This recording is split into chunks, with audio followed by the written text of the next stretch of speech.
be able to come up with my finish the subscription of my Zoom account. So we have this, you know, we now have a repository. Okay. Okay. We will create a web page. Okay. So then, but the first thing before we do that is we'll have to create a GitHub, a local repository in our hard disk. Okay. So we'll have this. No?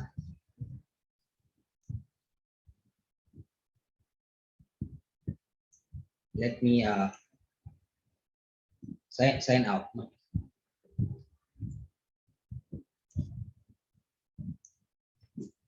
Sign out. Okay.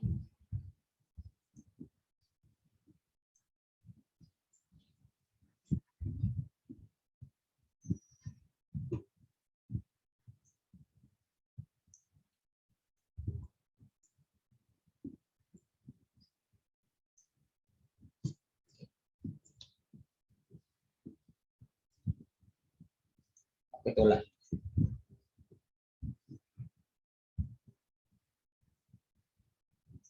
Okay, so I'm now signed in. Tama ba yung aking ano? Bakit mali yung aking ano?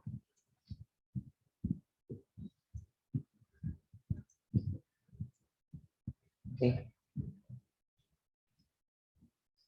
Mali pa yung aking GitHub account.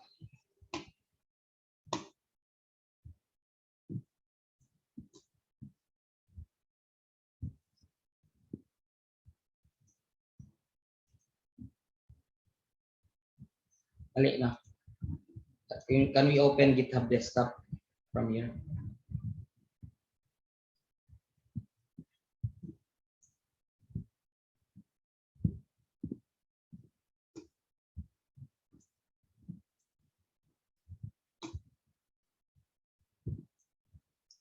Would like to change to my ano.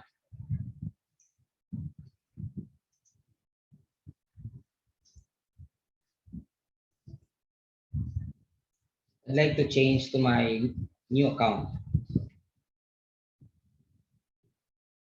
Let me close the browser first. Browser na ganun. Otherwise, I'll just use my old account.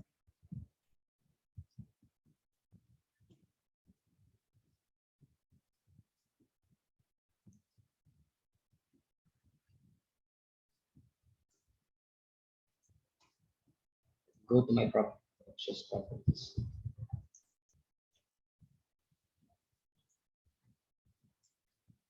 I can still switch, no? Anyway, kung hindi ako maka-switch, we'll just go to my old account. Ano dito?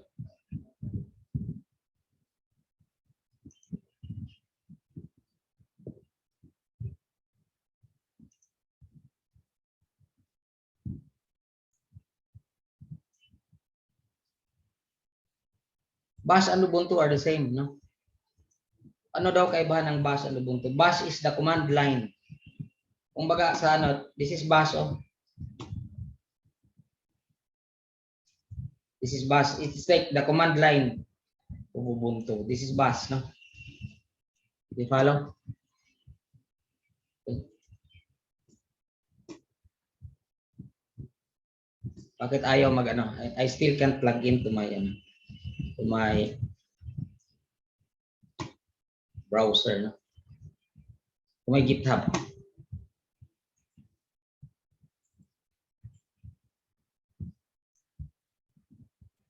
Full screen ko na lang. Can you see my screen? Yes, sir. Yes, sir. Full screen ko na. Try to full screen it so it's easier for me because it's difficult currently.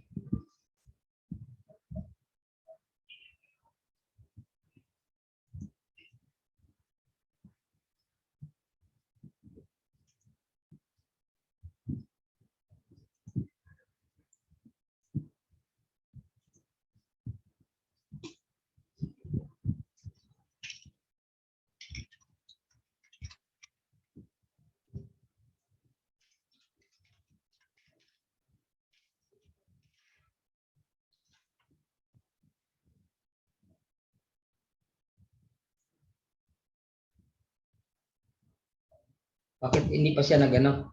No? Still my old account.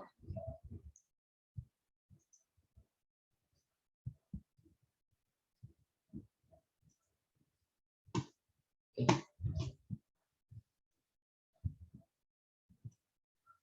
Ito na, JR Heralde at CS2. These are the repositories, okay? I've now have logged in and I can now see my repository which I have just created. Okay? You know how to do this already, right? Everyone? We just click clone. Okay? And then we'll find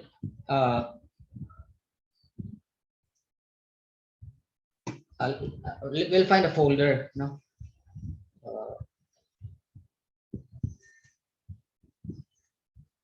We'll find a folder in our directory where we could place. So there lang, no? It's on documents. So I'll have to choose dito sa documents.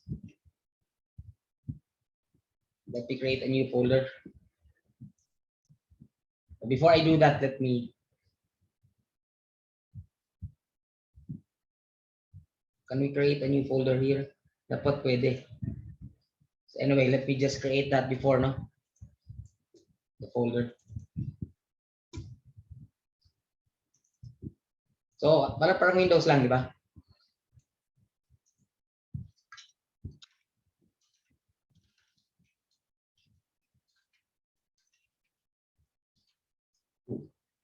Okay. Kasi yung original yung sa ano, no? And then let me create a new folder. Sorry. I'm doing this remotely, no? So, that's why the key on my, the caps lock key on my, is different from the one I'm using. So, yeah, I have to make sure they're the same the next time around. No? So, nandito itong GitHub 2. And then I click OK. So, ito na. So, I'm going to clone github.com cs2240.git. And the local path is documents github to cs22. No, mali.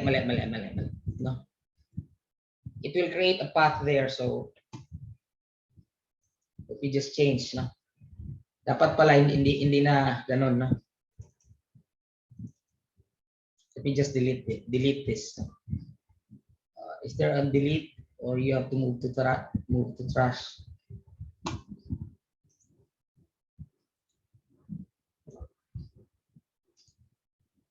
Okay. So we clone this.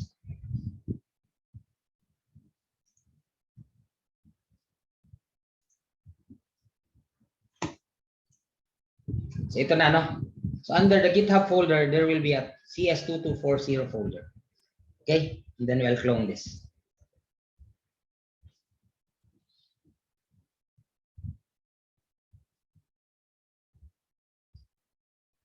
Okay.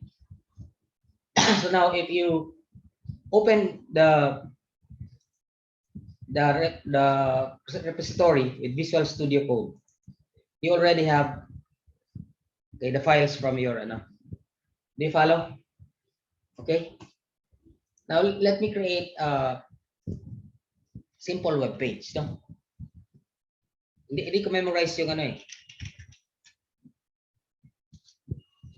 basic HTML.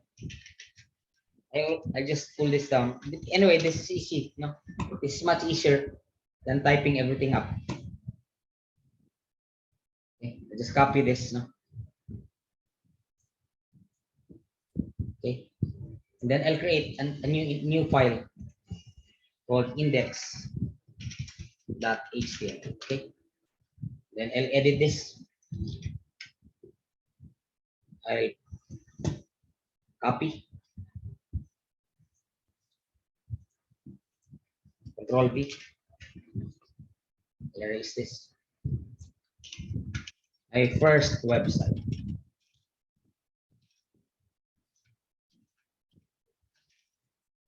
Okay. Save. Let's look at the desktop.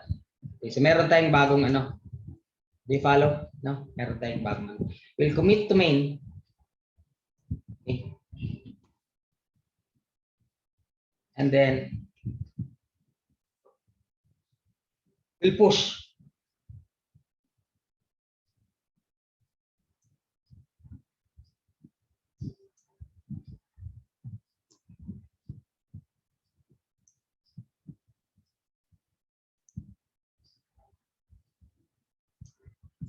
Sorry, no? Anong nangyari, no?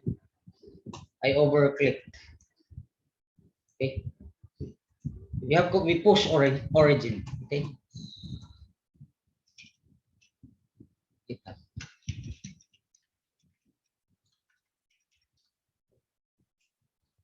So what happened?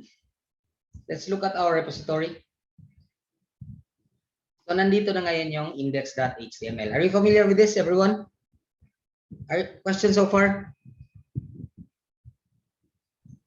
None, sir. Oh, no. Pero if you are using W3 spaces, you don't have to go through the hassle. Okay. Let's go to W3 spaces. Kasi sa W3 spaces, doon mo na i-edit. Okay? You don't have to go online and offline, okay? Do you follow? You don't even need Visual Studio Code. You will have an editor there, okay? Sorry, kamali ako, no? I made a mistake. So, let's go to GitHub. So, meron na. Okay, you have this repository. Now, what we need to do is publish this. I forgot to, I'll give you the steps, no? You know how to publish this, your web page? Anyone? As long as you have an index.html, you can now publish your web page, okay?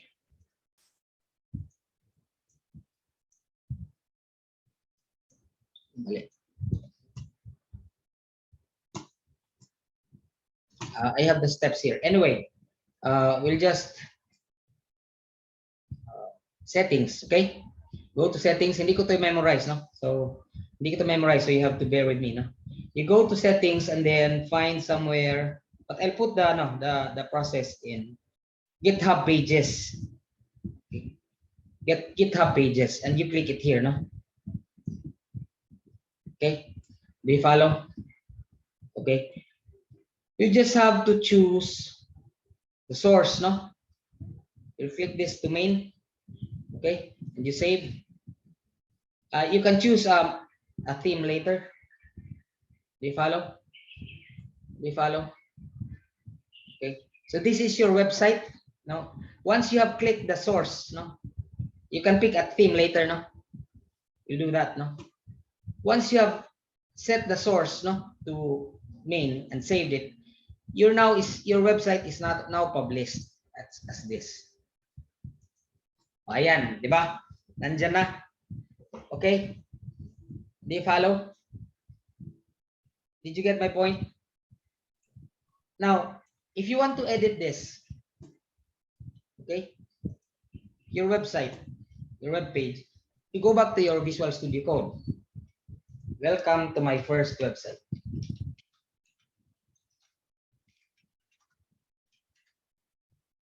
Save. Okay. And then you will know right away that there's something to commit. Okay. So sinabi dito that, well, the previous H1 was now changed to welcome to my first website. Okay. You commit, you know how to do this, I presume.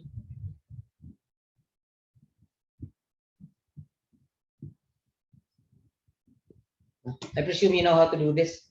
And then you push your repository, but you'll just have to wait, no?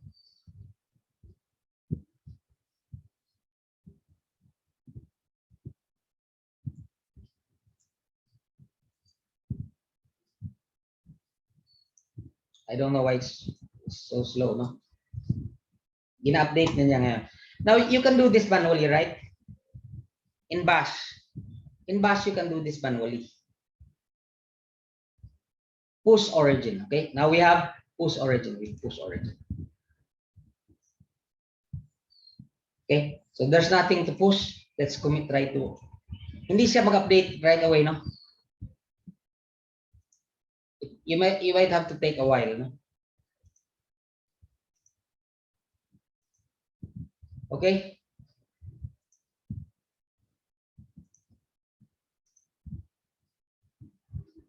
Let's set the file. It has changed.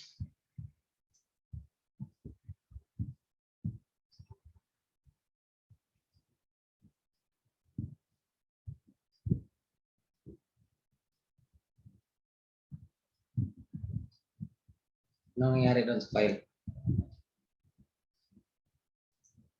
We go to file na lang. O, nag-welcome na siya, di ba? Okay. Now, it will take a while before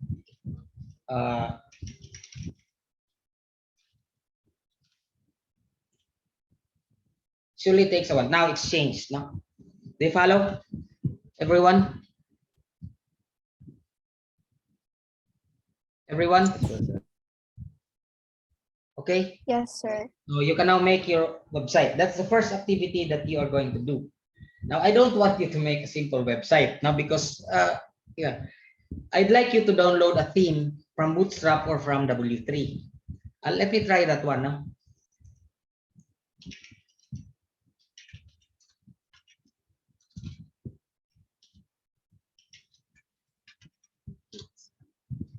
Okay. You can also have so pagpipili ka dito, no? Kung anong gusto mong theme. Okay? Sa W3 meron din because W3 themes. Maganda itong W3 themes because this is a very recent, no? In W3 Spaces was just added during the start in 2019. Maganda. It's trying to compete with Bootstrap. So pili, no, not this. So pwede kang magpili dito. Do you follow? Do you follow? And then you just edit it. The theme that I have in my other class is a W3CS, W3 theme. So if you look at W3's, my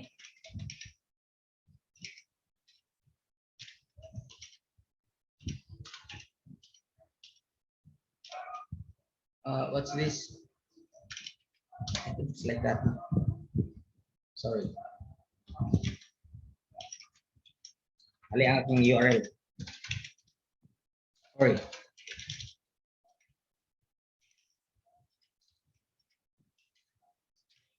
Slash.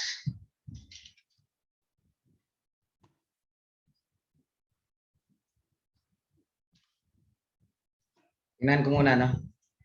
May ano. In my other, I forgot the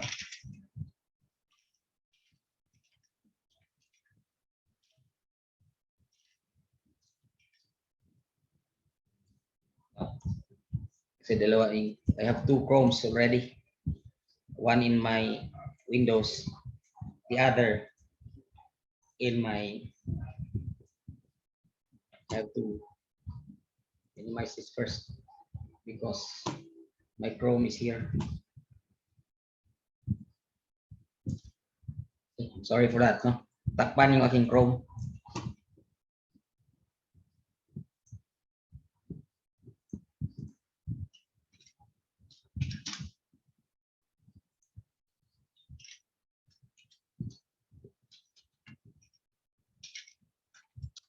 io.itc. Okay, do you follow? Let me show you that here.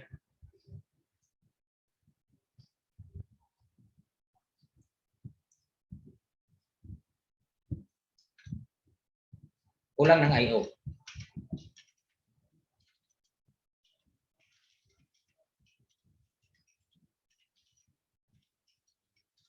Okay.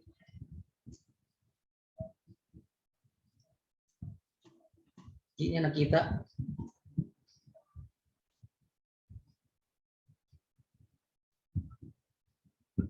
Slash ITC slash. This should be capital. I'm not sure if it's capital, no?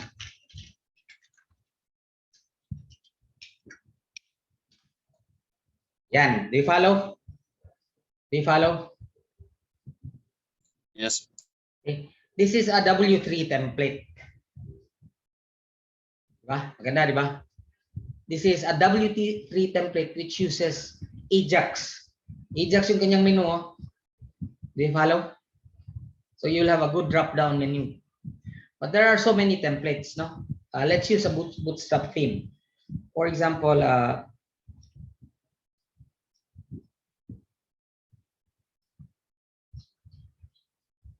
this one. This is a simple portfolio. Okay, you follow? You can download this.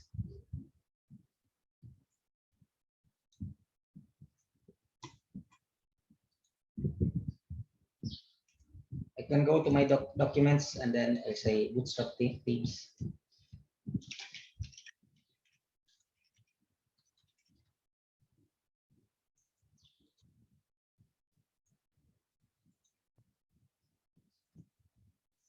So have you used Ubuntu before? Kaya natin ito yan, no?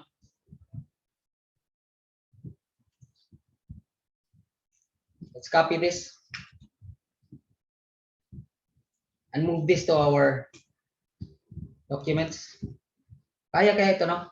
I'm not sure if kaya niyo yung call. Let's try this anyway, no?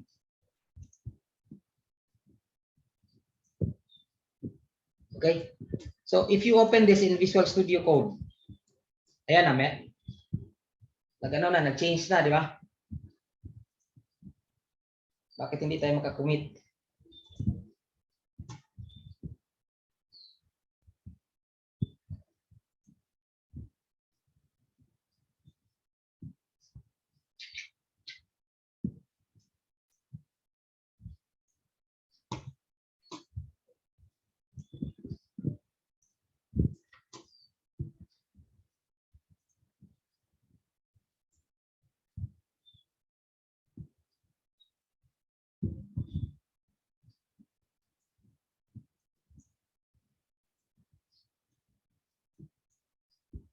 Let me just open this in Visual Studio Code.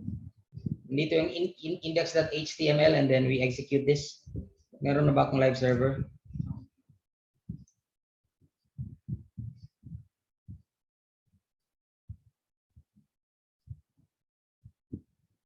Properties.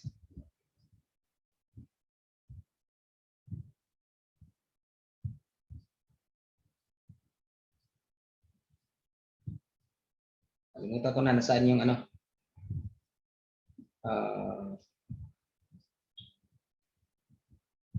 Okay.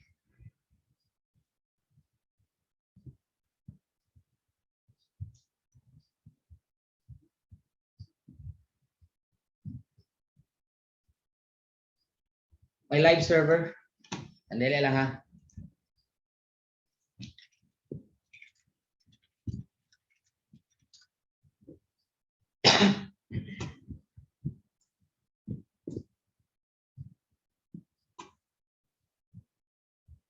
Extension.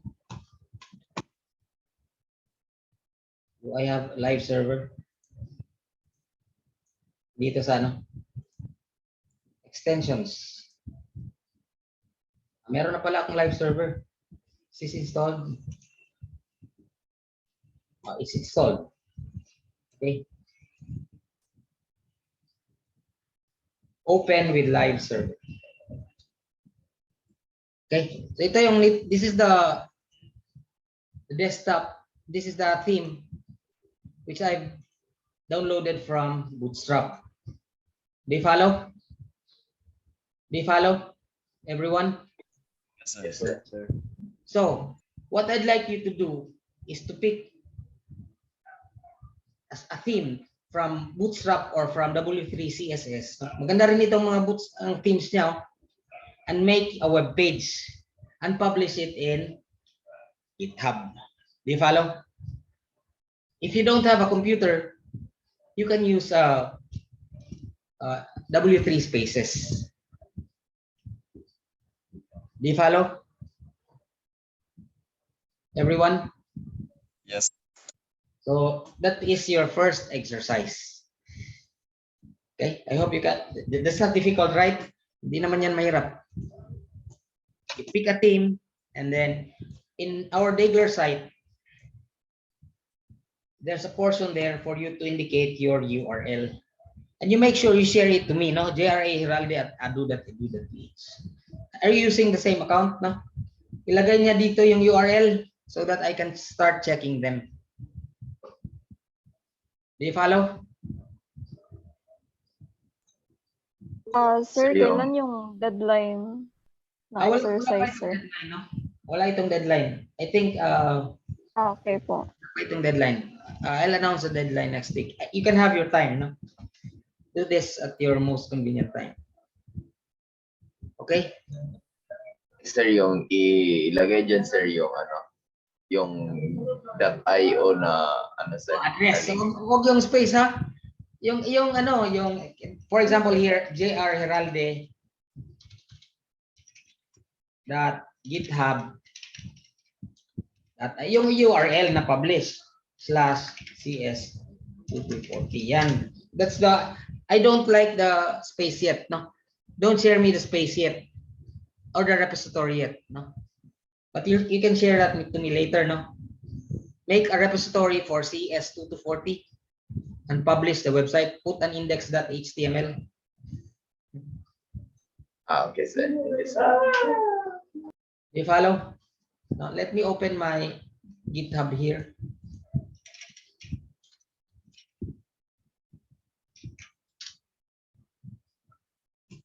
Okay.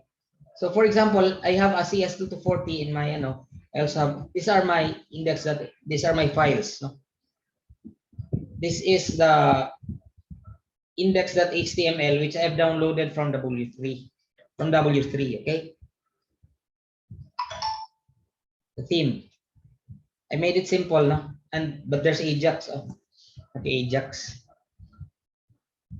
So we use our, you should use, I recommend you use your Ateneo accounts. But you create a separate repository for our class, okay? There's a question from Kawawan. Should we use our Ateneo email accounts in creating the GitHub account? Or can you use our personal account? I recommend you use your Ateneo account, no? So you can indicate student. Do you follow?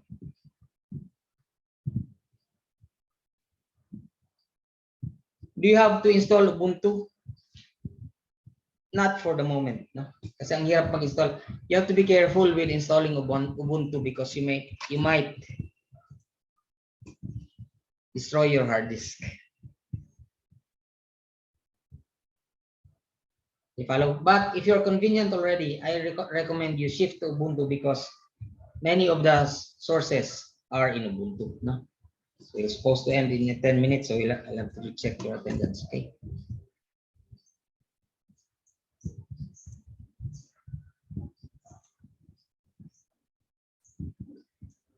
Gramata. Ihara, Ryuka, are you there?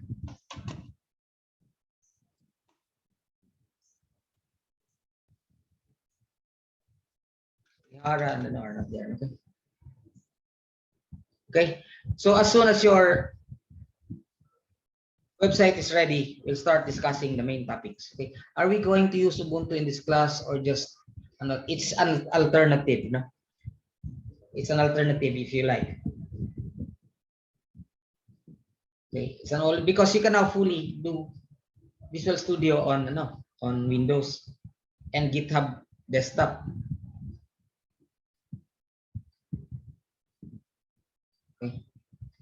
But I really wish you have time to explore Ubuntu, okay? Because this will be useful to you.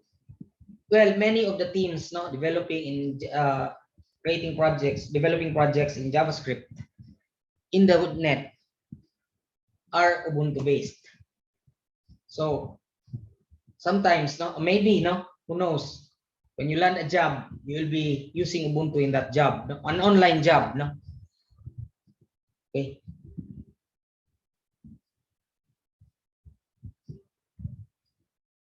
Do you follow? Now, if you have an old computer, you can use light Ubuntu, you can use Ubuntu Mate or Subuntu, no? So maraming choices. Okay? And then if you'd like a Windows look-alike, you can use the Linux Mint with Cinnamon.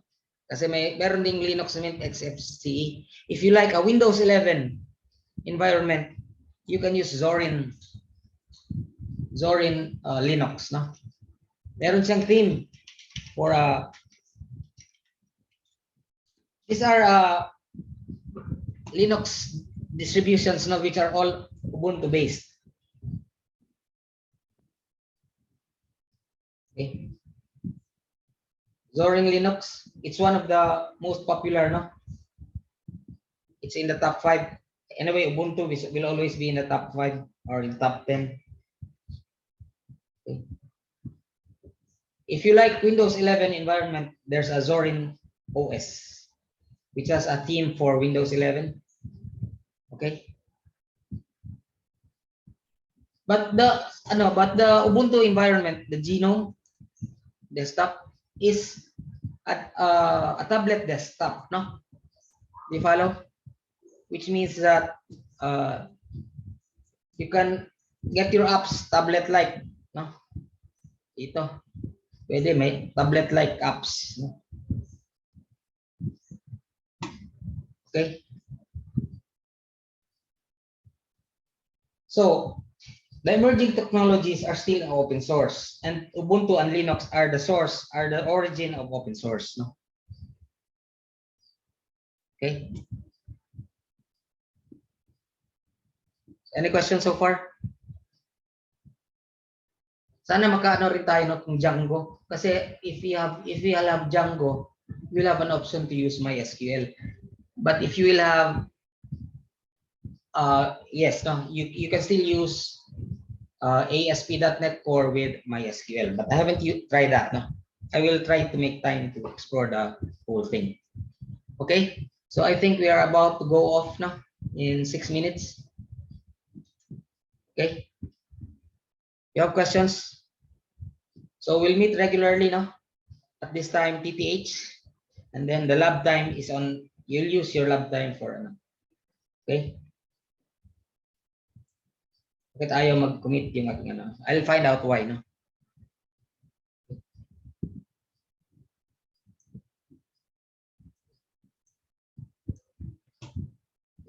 Any questions?